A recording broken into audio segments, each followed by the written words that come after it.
Assalamualaikum warahmatullahi wabarakatuh. Selamat berjumpa kepada anak-anak kami semuanya. Materi kita kali ini adalah tentang literasi digital. Sebelum kita masuk dengan materi, lebih baik kita perkenalan dulu. Ini biodata Ibu.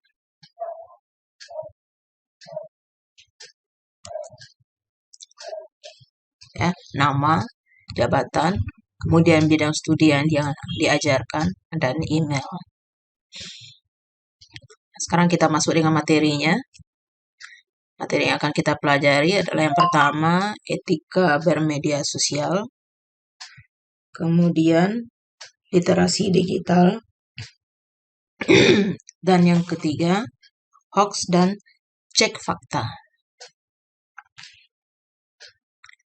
Yang pertama, kita pahami dulu tentang literasi digital sesuai dengan judul materi kita kali ini.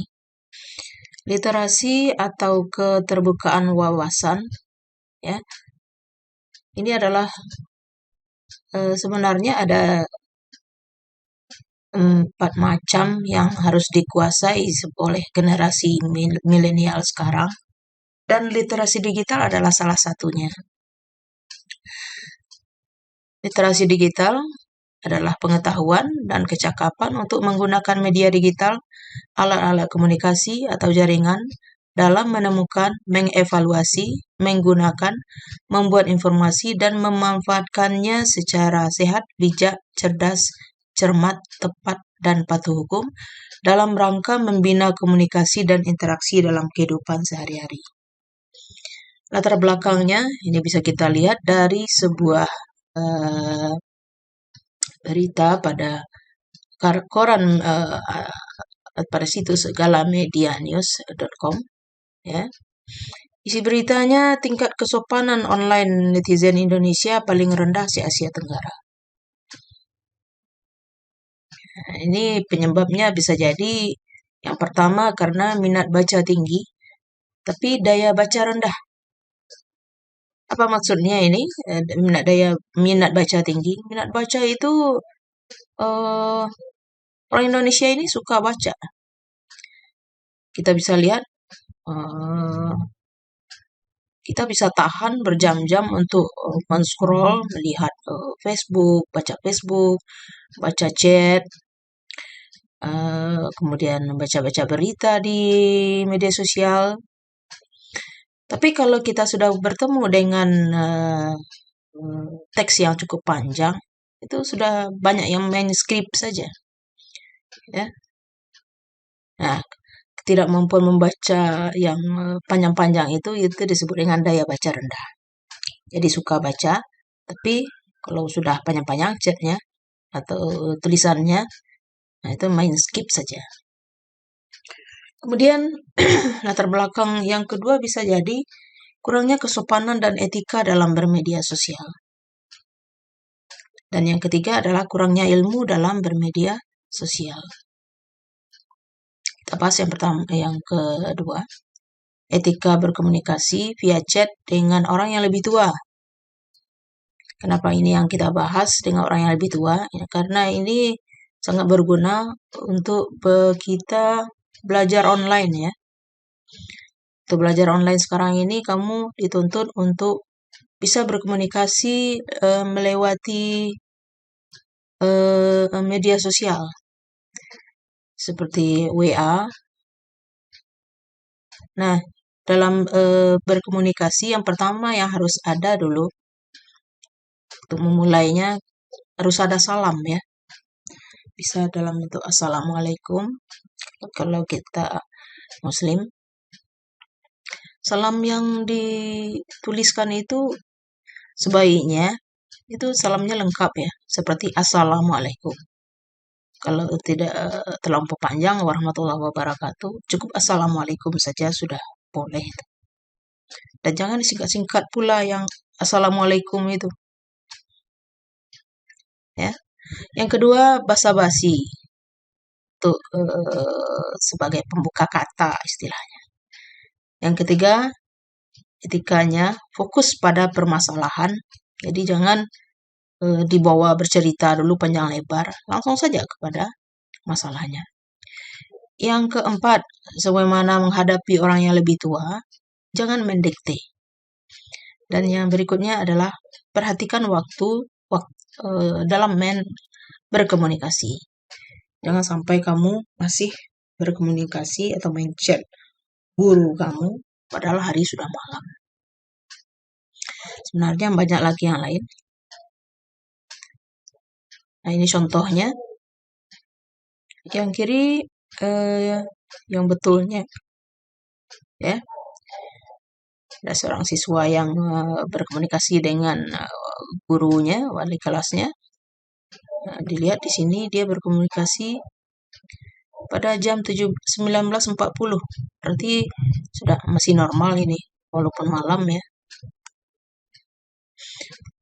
Pertama dia menuliskan dulu salam, kemudian menyampaikan maksudnya, dan mengucapkan terima kasih. Nah, kalau ini chat seperti ini, kalau gurunya sudah tahu dengan siswanya, bisa jadi ini. Tapi kalau kamu pertama kali berkomunikasi dengan guru tersebut, perkenalkan diri dulu. Salam, kemudian sebutkan nama, kelasnya kelas berapa, nah baru sampaikan keperluannya.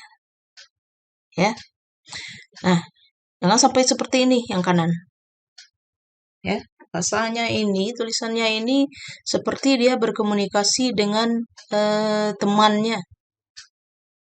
Nah, hal ini yang menyebabkan mungkin dosennya ini marah. Ya, coba lihat ini. Salamnya kurang lengkap. Kemudian, nah ini mendikte nih, besok tunggu saya ya. Nah, jadi dia menyuruh dosennya untuk menunggu dia. Nah, ini yang saya katakan jangan mendikte. Ya. Nah, ini cara penulisan juga kurang bagus. Berikut. Nah, ini pentingnya literasi digital. Ada beberapa aspek dalam literasi digital. Ini yang pertama, bagaimana kita bisa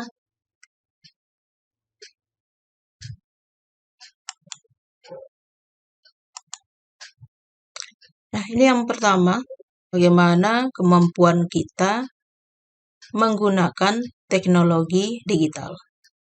Yang kedua, bagaimana kita bisa berkreasi dan berinovasi dalam menggunakan literasi digital. Kemudian,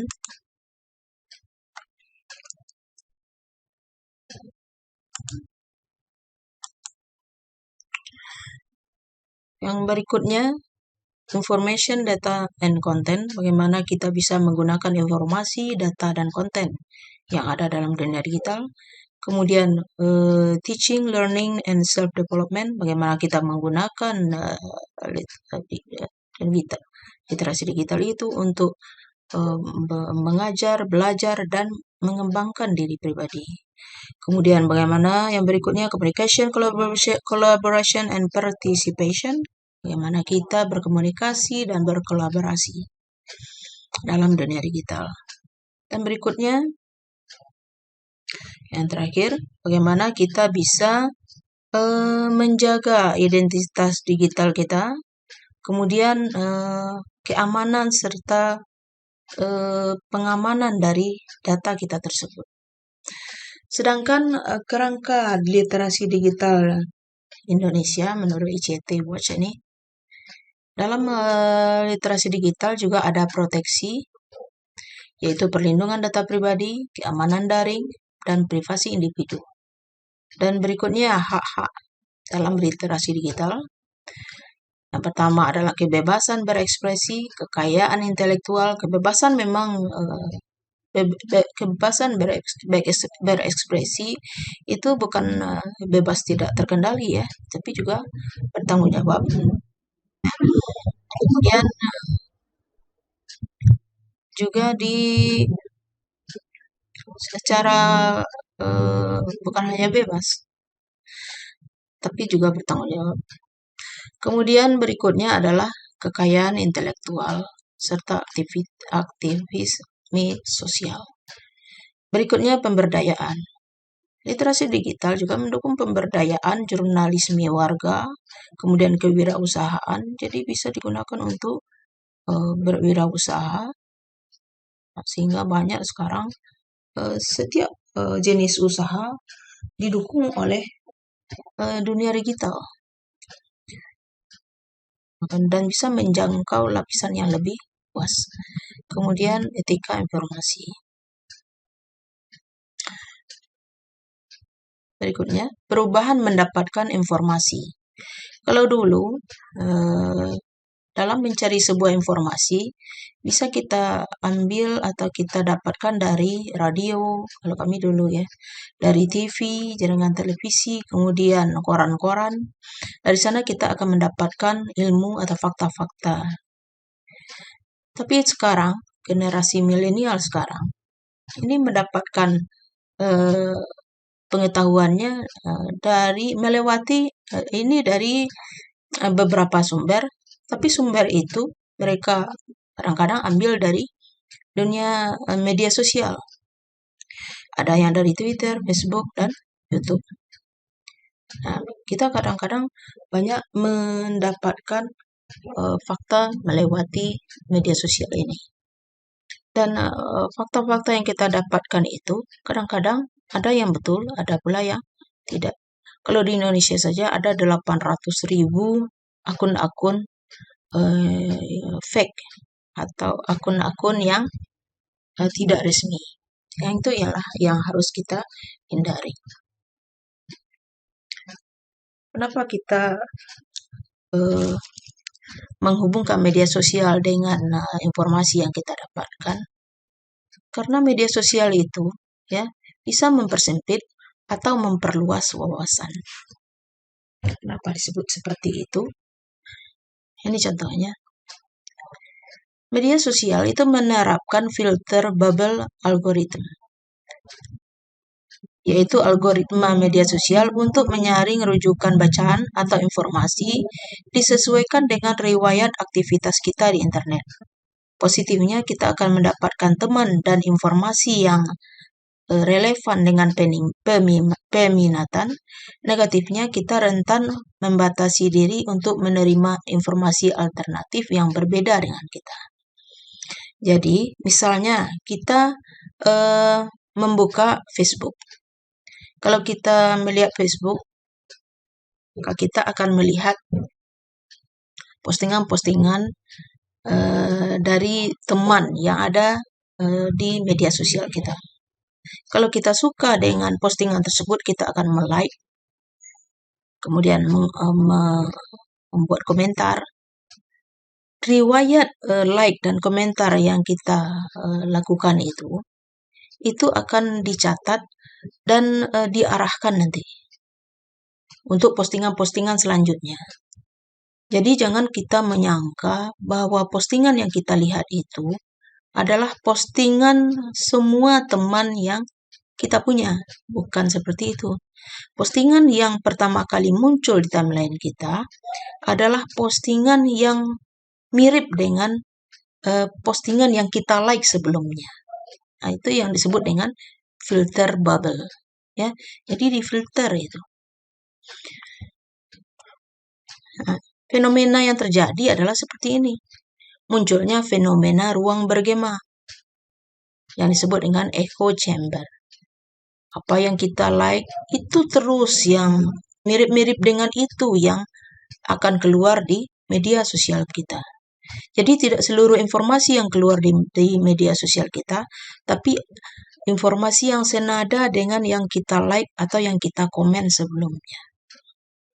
Berarti kita menerima informasi yang itu saja. Atau yang sejenis dengan yang itu. Ya. Apa yang terjadi setelah itu? Ini yang terjadi. Kita bukannya mendapat postingan yang benar, tapi adalah postingan yang mirip dengan yang kita sukai. Ya, apa yang kita suka saja yang bisa kita lihat. Bukan semuanya. Itulah yang menyebabkan kita bisa luput dari berita yang benarnya. Berikutnya, hoax. Hoax adalah kabar bohong atau fakta yang dipelintir dan direkayasa, sengaja disamarkan dengan tujuan dianggap sebagai kebenaran. Ada 7 kategori misinformasi dan disinformasi. Ya, ini dia 7. Yang pertama, satire. Satire itu adalah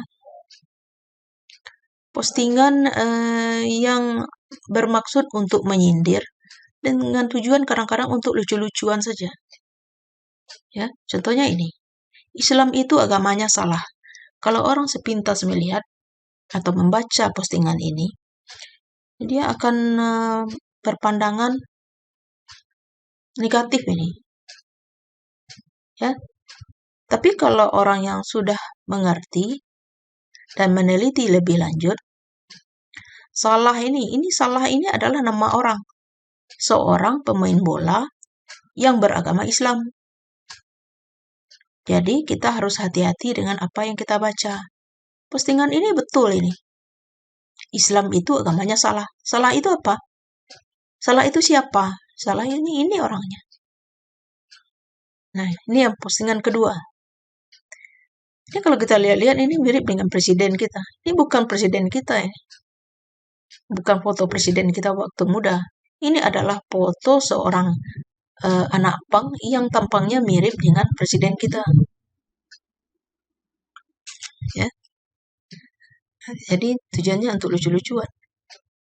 Maka setiap apa yang kita baca itu kita harus gali dulu atau bahasa Minangnya diinap-inapkan, diinok-inokkan. Ya. Jangan langsung terpancing dengan tulisan atau foto dengan berita.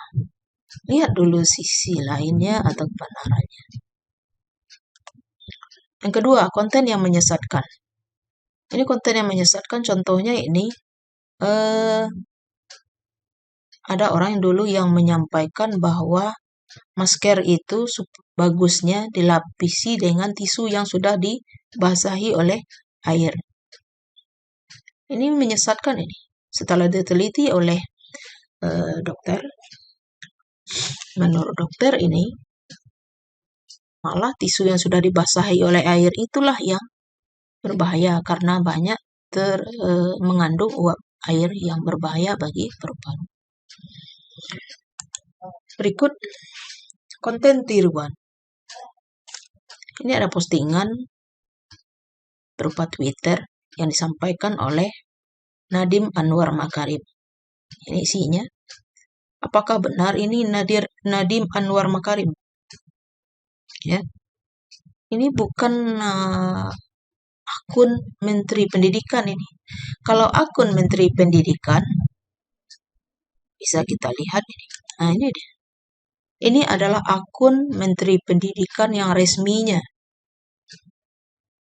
Kalau akun resmi itu ada centang birunya. Ya, orang-orang terkenal biasanya mereka punya centang biru. Ya. Kembali ke sini. Kemudian yang ini. Ini adalah koran Detik News. Apakah benar ini koran Detik News? Nanti lihat dulu alamatnya ini. Ini bukan akun asli Detik News. Ini adalah konten tiruan. Berikut konten rekaan atau palsu. Nah, seperti ini. Ini sering sekali kita dapatkan di WA sekarang. Klaim kuota 100 GB. Kalau diklik ini, nah ini sudah masuk ini virus ke HP kita. Jadi ini adalah konten palsu. Berikut hubungan yang salah. Kadang-kadang judul sebuah berita itu sangat menyesatkan. Kalau kita tidak hati-hati, maka kita akan terpancing dengan judul beritanya. Kalau kita melihat berita, lihat isinya. Ya, tidak akan mungkin itu seorang Sandiaga Uno menyebutkan pernyataan seperti ini. Tidak mungkin. Jadi kita harus baca isinya dulu. Ini juga judul tidak mirip dengan isi. Ya, bukan mirip ya. Judul tidak sama dengan isi. Itu yang disebut dengan hubungan yang salah. Isinya bercanda, tapi di sini judulnya serius. Yang keenam, konteks yang salah. Konteks yang salah. Ini seperti berita, padahal ini adalah foto dari sebuah sinetron. Ini juga. Kalau kita samakan saja judul dengan foto, nah ini tidak cocok ini. Ini fotonya di Cina, ini berita Indonesia. Berikut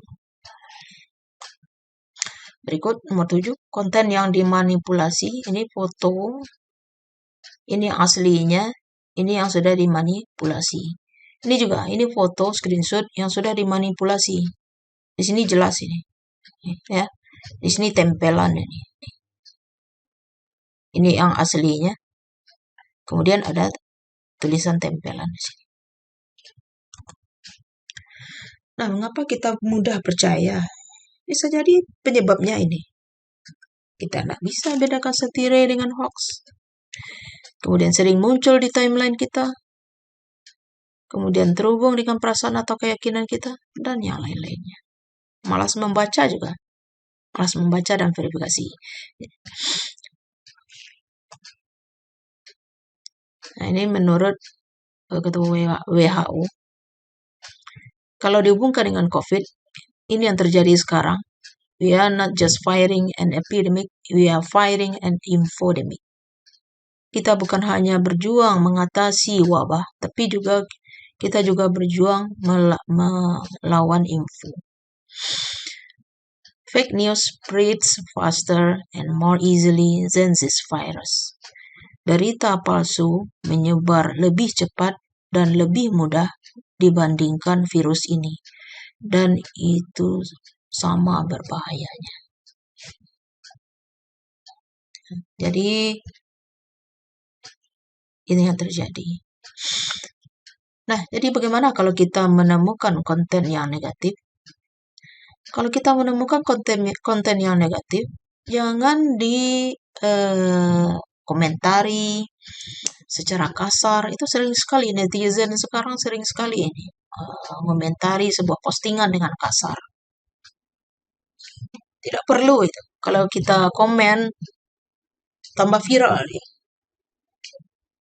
ya. Jadi bagaimana caranya? Kalau Facebook, ya tinggal laporkan saja. Ini juga YouTube juga bisa dilaporkan, Instagram juga bisa dilaporkan. Misalnya ada konten-konten porno yang masuk, bisa dilaporkan. Ya.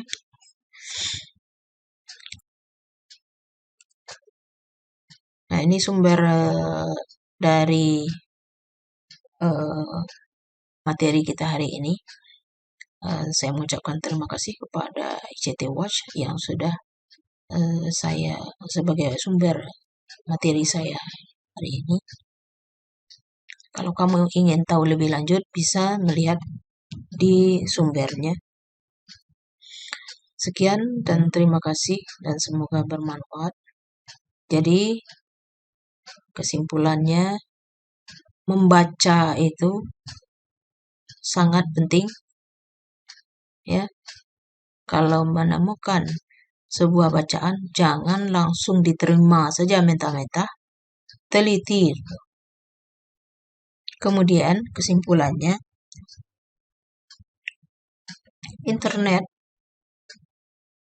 dunia digital, banyak sekali gunanya dalam kehidupan kita sehari-hari, bisa mengembangkan diri kita ke arah yang lebih baik, dan bukan hanya berisi hiburan saja. Jangan terpaku dengan hiburan saja dalam menggunakan media digital, misalnya HP. HP itu banyak sekarang generasi milenial yang cenderung menggunakan HP hanya sebagai hiburan. HP itu bisa sebagai barang yang menghasilkan uang, bukan hanya barang yang menghabiskan uang ya, tapi juga bisa menghasilkan uang. Kita bisa berjualan dengan menggunakan HP, kita bisa mendapatkan informasi dengan menggunakan HP, kita bisa menambah potensi diri kita dengan menggunakan HP, dengan menggunakan internet. Jadi gunakan sebaik-baiknya. HP, dunia digital, laptop, ya, adalah pisau bermata dua. Dia bisa menyebabkan kita rugi dan dia juga bisa menyebabkan kita beruntung. Dia bisa mengurangi potensi kita dan dia bisa juga menambah potensi kita. Nah, itu saja yang bisa saya sampaikan. Semoga bermanfaat. Wassalamualaikum warahmatullahi wabarakatuh.